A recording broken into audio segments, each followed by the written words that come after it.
Vietnam படகு விபத்து தொடர்பாக அயலக தமிழர் நலத்துறை விபத்தை பற்றி நான் உங்களுக்கு ஒரு வீடியோ போட்டிருக்கேன். இது வந்து ஃபுல் வீடியோவா வருது. இந்த வீடியோவை ஃபுல்லா பாருங்க ஃப்ரெண்ட்ஸ். படகு விபத்துல 32 பயணிகளும் ஊழியர்களும் சிக்கியிருந்திருக்கிறாங்க. முதற்கட்ட தகவல்கள் என்ன அப்படிங்கறத கேட்டு பெறுவோம். செய்தியாளர் பாஸ்கர் இணைகிறார். பாஸ்கர், இந்த வியட்நாம் படகு விபத்து தொடர்பா அயலக தமிழர் நலத்துறை என்ன விளக்கம் கொடுத்திருக்கிறாங்க? 32 பேர் அந்த படகுல பயணித்ததாகவும் அதில் உயிரிழந்திருக்கக்கூடிய எண்ணிக்கையும் இருக்கு. அதே நேரத்தில் அவர்களை சிலர் வந்து அவங்களை பாதுகாப்பா மீட்டிருக்கோம் அப்படிங்கறது எல்லாம் அங்க இருக்கக்கூடிய தூதரகம் மூலமாக உறுதி செஞ்சிருக்காங்க. பாதிக்கப்பட்டவருடைய குடும்பத்தினருக்கும் தகவல் மற்றும் தேவையான உதவிகளை வழங்குவதற்கு வியட்நாமுடைய அந்த நகரில் இருக்கக்கூடிய இந்திய துணை தூதரகத்துடைய கட்டுப்பாட்டு அறைக்கு தொடர்பு கொள்வதற்கு உண்டான அந்த கண்ட்ரோல் ரூமுக்கான தொடர்பு எண்ணும் அறிவிக்கப்பட்டிருக்கிறது அப்படிங்கறத அயலக தமிழர் நலத்துறை என்பது தெரிவித்திருக்கிறது. 8426281790 என்ற எண் வந்து தொடர்பு எண்ணாக கொடுக்கப்பட்டிருக்கிறது.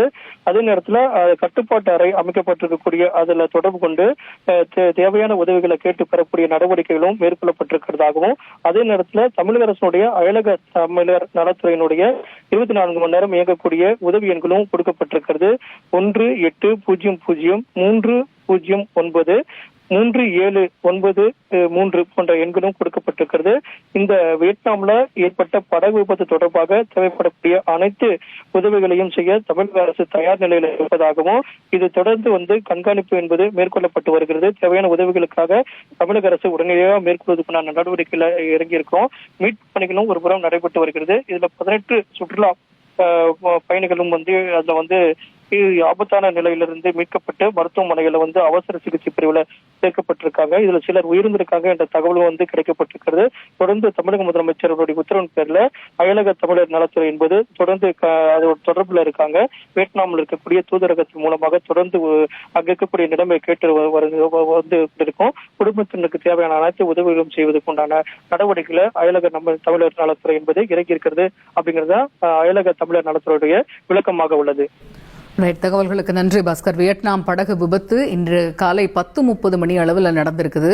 இந்த படகு விபத்துல 32 பயணிகள் இருந்திருக்கிறாங்க. அதை தவிர ஊழியர்கள் இருந்திருக்கிறாங்க. விபத்து நடந்ததுமே அருகில் இருந்த சுற்றுலா படகுகள் மூலமா அங்க உடனடியாக அந்த மீட்பு பணி அப்படிங்கிறது துரிதப்படுத்தப்பட்டிருக்கு அப்படிங்கறத பாக்குறோம்.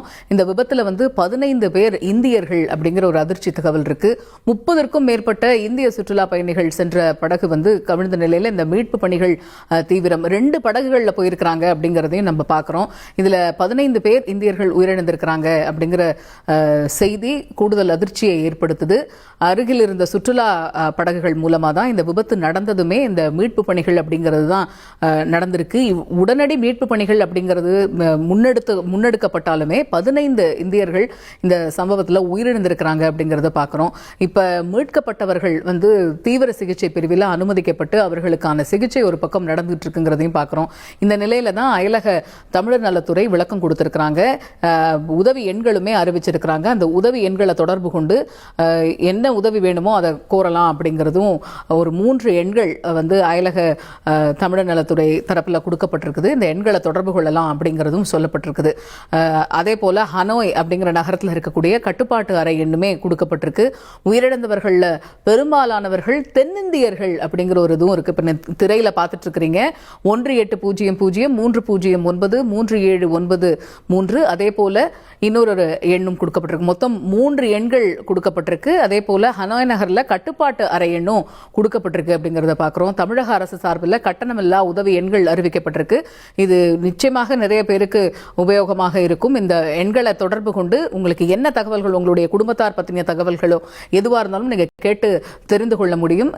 அயலக தமிழர் நலத்துறை இந்த விபத்து தொடர்பாகவும் எடுக்கப்பட்டிருக்கக்கூடிய நடவடிக்கைகள் தொடர்பாகவும் விளக்கம் கொடுத்திருக்கிறாங்க. தொடர்ந்து எமது செய்தியாளர் ரமேஷ் இணைகிறார். ரமேஷ், இப்ப தமிழக அயலக தமிழர் நலத்துறை விளக்கம் கொடுத்திருக்கிறாங்க. சில உதவி எண்களும் அறிவிச்சிருக்கிறாங்க பாதிக்கப்பட்டோர் தொடர்பு கொள்வதற்காகங்கிறத பார்க்குறோம். அங்க ஒரு பக்கம் வந்து 15 இந்தியர்கள் வந்து மரணித்திருக்கிறார்கள். இன்னும் நிறைய பேர் வந்து தீவிர சிகிச்சை பிரிவில் அனுமதிக்கப்பட்டு சிகிச்சை போய்கிட்டு இருக்குங்கிறதையும் பார்க்குறோம். இப்ப கரண்டா இருக்கக்கூடிய ஒரு நிலைமை என்ன அப்டேட்ஸ் வருது அங்கேருந்து? அதாவது வியட்நாம்ல ஹோபோக் என்கிற ஒரு தீவு இருக்கிறது. அந்த தீவுக்கு தான் சில சுற்றுலா பயணிகள் அதிவேக படகுல போயிருக்காங்க. அப்போது காற்றுல மோசமான வானிலை மற்றும் கடல் சீற்றம் காரணமா அந்த படகு கவிழ்ந்து விபத்துக்குள்ளாயிருக்கு. இந்த படகுல மொத்தம் கிட்டத்தட்ட ஒரு 106 பேர் ஒட்டுமொத்தமா சுற்றுலா சென்றதாக கூறப்படுகிறது.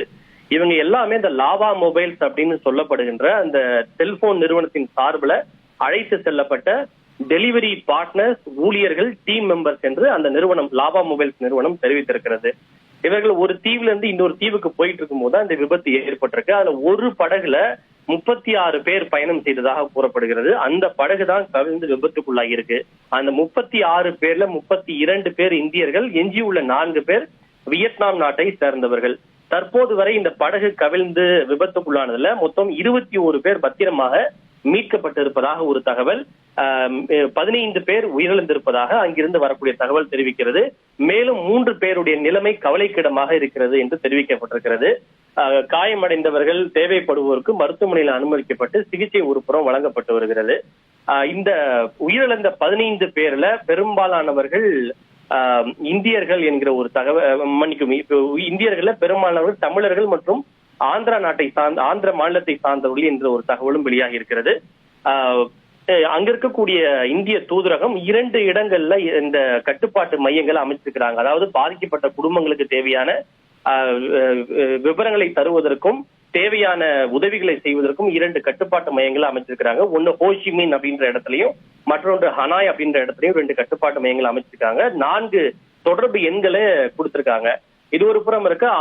இதுல உயிரிழந்தவர்கள் தமிழ்நாடு, ஆந்திரா மற்றும் தெலங்கானா மற்றும் கேரளா ஆகிய மாநிலங்களை சார்ந்தவர்கள் அப்படின்னு தெரிய வந்திருக்கு. ஆந்திர அமைச்சர் லாரா லோகேஷ் அவர்களும் இந்த பாதிக்கப்பட்ட ஆந்திர மாநிலத்தை சார்ந்தவர்கள் குறித்த விவரங்களை திரட்டவும் பாதிக்கப்பட்ட குடும்பங்களுக்கு தேவையான உதவிகளை உடனடியாக வழங்குவதற்கு அவர் ஒரு புறம் உத்தரவிட்டிருக்கிறார். நம்ம தமிழக அரசும் அயலக நலத்துறை மூலமாக அந்த நடவடிக்கையை முடுக்கி விட்டிருக்கிறது.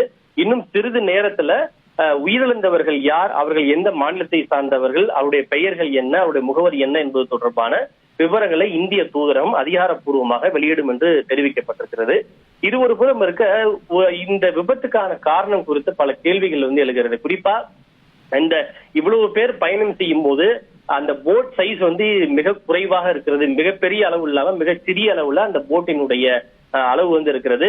அதுல பயணம் செய்த யாரும் சேஃப்டி ஜாக்கெட் அணியல. அவங்களுக்கு கொடுக்கப்படவில்லையா அல்லது கொடுத்தும் அவர்கள் அணியவில்லையா என்பது தெரியவில்லை. ஆனா சுற்றுலா பயணிகள் பெரும்பாலானவர்கள் சேஃப்டி ஜாக்கெட்டை அணியவில்லை. அப்படி அணிந்திருந்தால் இத்தனை பேர் உயிரிழந்திருக்கக்கூடிய அவசியம் ஏற்பட்டிருக்காது அப்படின்ற ஒரு விஷயம் இருக்கு.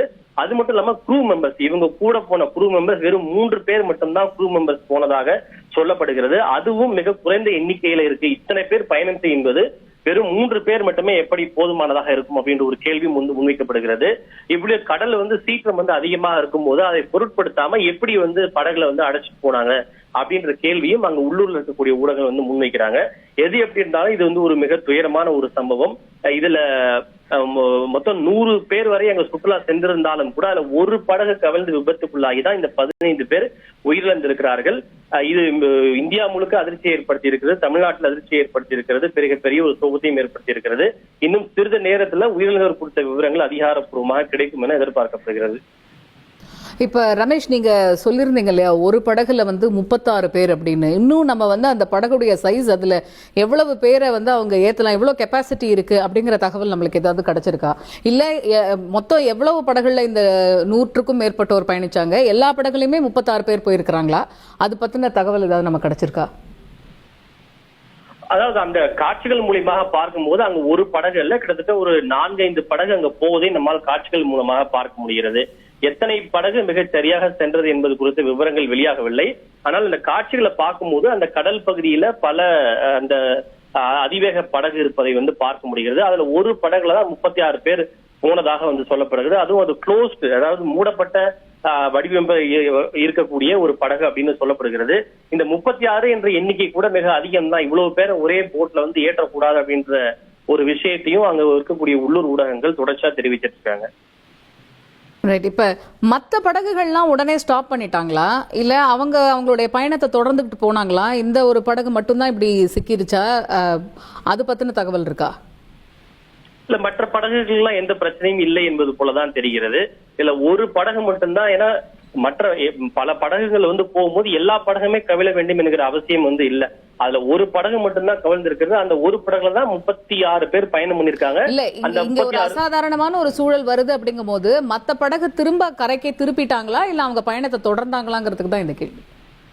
இல்ல சில படகுகள் தொடர்ந்து இருக்குன்னா சில படகுகள் முன்னெச்சரிக்கை நடவடிக்கையாக மீண்டும் கரைக்கே வந்து விட்டதாக தான் அங்கிருந்து வரக்கூடிய தகவல் தெரிவிக்கிறது. Right, thank you Ramesh. விரிவான விவரங்களுக்கு நன்றி. வியட்நாம் படகு விபத்து அப்படிங்கிறது அதிர்ச்சி மேல் அதிர்ச்சி தரக்கூடிய செய்திகள் எல்லாமே வந்துகிட்டு இருக்கு. அதில் இப்போ வரைக்கும் நம்ம பார்க்குறோம் 15 இந்தியர்கள் பலியாகி இருக்கிறாங்க. மொத்தம் 100க்கும் மேற்பட்டோர் இந்த படகுல பயணிச்சிருக்கிறாங்க. ஒரு 4-5 படகுகளில் இவங்க எல்லாருமே பயணிச்சிருக்கிறாங்க. அந்த படகுடைய கெப்பாசிட்டி என்ன, இப்போ இது போன்ற நிறைய தகவல்கள் இன்னும் கேள்விகளாகத்தான் இருக்கு. அதில் ஒரு படகுல 36 பேர் பயணிச்சிருக்கிறாங்க போது 36 பேரை வந்து ஹோல்ட் பண்ணக்கூடிய கெப்பாசிட்டி இந்த படகுக்கு இருக்கா அப்படிங்கிறது இப்போ எழக்கூடிய பிரதான கேள்வி. அவங்க யாருமே அந்த அந்த லைஃப் ஜாக்கெட் போடலை அப்படிங்கிறதும் இங்கே சொல்லப்படக்கூடிய ஒரு தகவலாக இருக்குது.